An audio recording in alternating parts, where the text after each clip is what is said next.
What's up guys, PennCentral8505 here. Today, we are going to be reviewing another engine from my collection. What engine, you may ask? Well, let me get it from the shelf for you. We are reviewing the Lionel number 2321 Lackawanna FM Trainmaster. The most powerful locomotive from the post-war era. So, without further ado, sit back, relax, and enjoy. Grab a drink, grab a snack if you'd like, as we review the Lionel FM Trainmaster.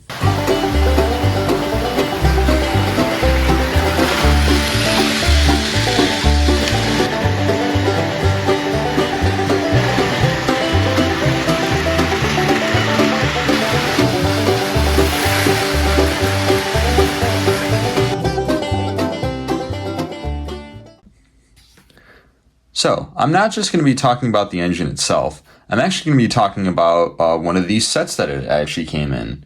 So, this engine came in the number 2219W O-Gauge 5-car freight set. Now, it did actually come in one other set, which is seen on the next page of the 54 catalog, the 2223W 5-car freight set.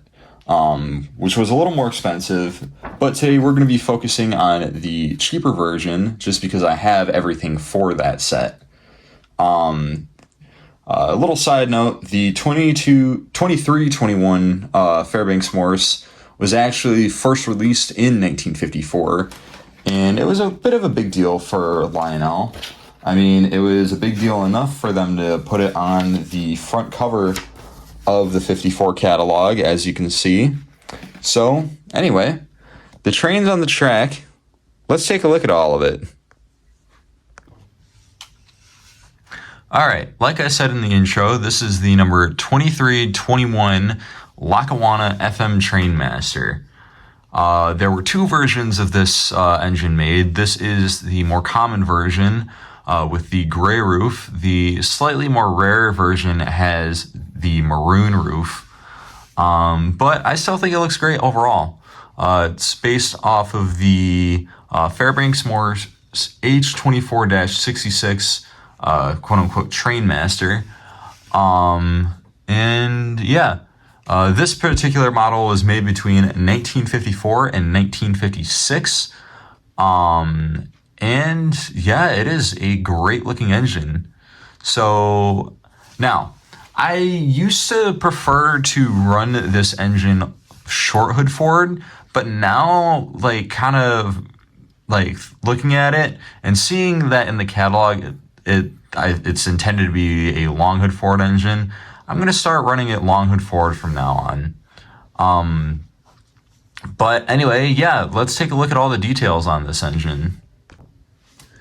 Starting off at the front of the locomotive, we have one operational knuckle coupler, and on the front of the frame there, you can see there is some cast-in detail, like a polling pocket and air brake hoses. Moving up, we have the single body screw at the front of the locomotive, and there's another body screw at the rear.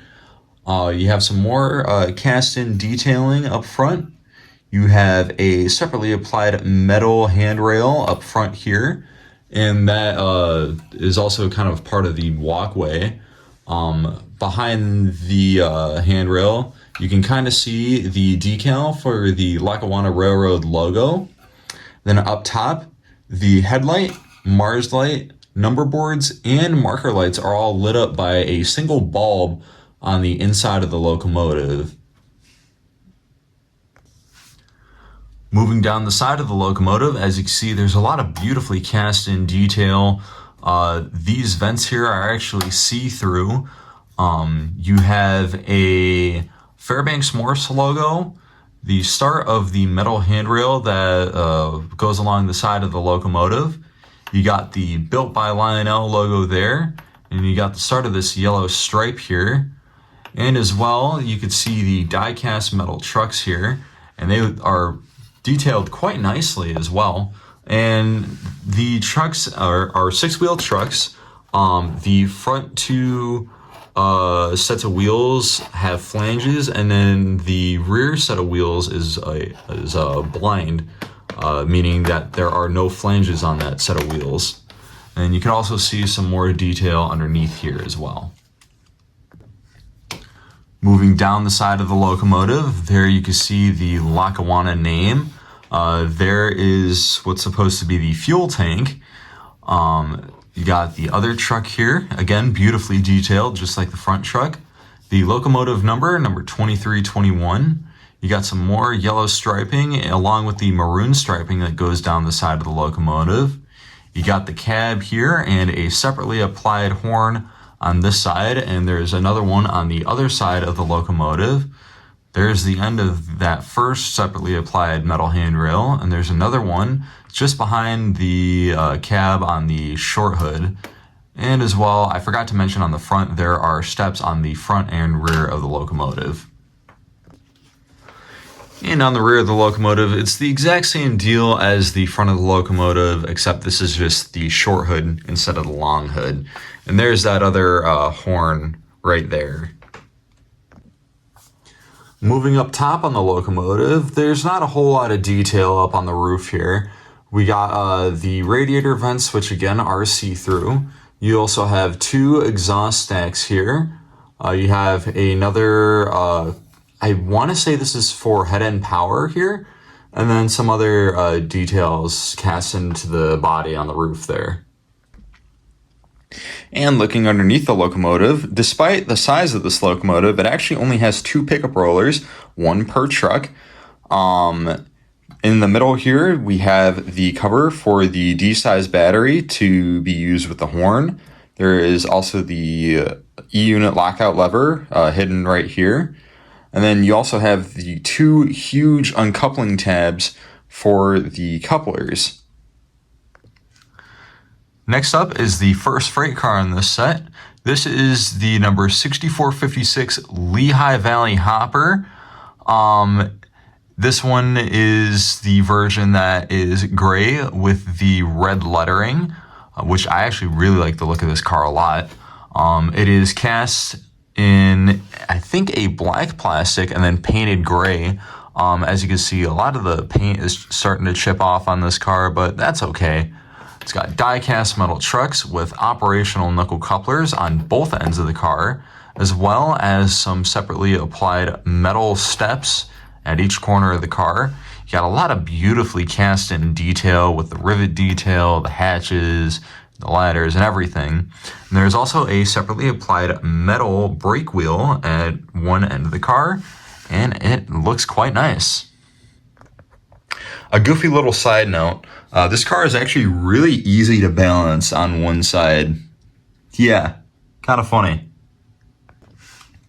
Next up is the 64-64-50 Minneapolis and St. Louis boxcar, cast in a brown plastic, has a sheet metal frame, metal door guides. Both doors on either side open up, and they look very nice.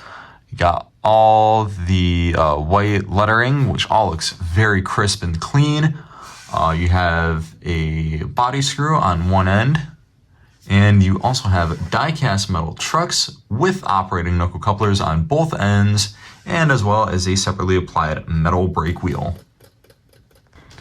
Next up is the car that is in the roughest shape in this set. This is the number 6462 New York Central Gondola. This is the green version of the gondola, and it looks very nice. Now, as you can see, a lot of the paint is starting to wear off, but again, I'm not too concerned with it, as it is just cosmetic, and as well, gondolas tended to be pretty rough anyway in real life. So, anyway, again, painted green with white lettering, which all looks very nice. A lot of beautifully molded in detailing. A sheet metal underframe, die-cast metal trucks with operating knuckle couplers on both ends, and it also came with these wooden barrels as well that you could load inside. Pretty cool. Next up is the number 6415 Sonokco 3-dome tank car.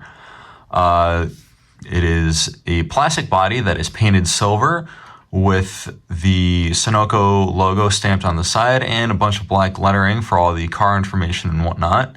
You have separately applied metal handrails that go along the ends of the cars, as well as separately applied ladders on both ends. You got a black plastic frame with a metal center beam. Now, this car, I think, is supposed to have die-cast metal trucks, but the trucks that this car has are the later plastic trucks. So I think this may be a later version of the car. But again, it does have operational knuckle couplers on both ends, and as well, it has a separately applied metal handbrake on the one end. Lastly is the number 6417 Pennsylvania N5C caboose. Now, this is supposed to be a lighted caboose, but a lot of the parts to actually make this caboose light up is missing. It does have the pickup roller still, but the light bulb socket, and the wire for the socket is all missing. But it's still a nice caboose overall. It's painted brown with white lettering. Has black plastic ends that are separately applied, and they do have metal brake wheels that are also separate pieces. It has a sheet metal frame, like I showed earlier, die-cast metal trucks with operational knuckle couplers on both ends, and it's just a great looking car overall. Alright, now that we've taken a look at this really cool post-war set, let's take it for a few laps around the layout.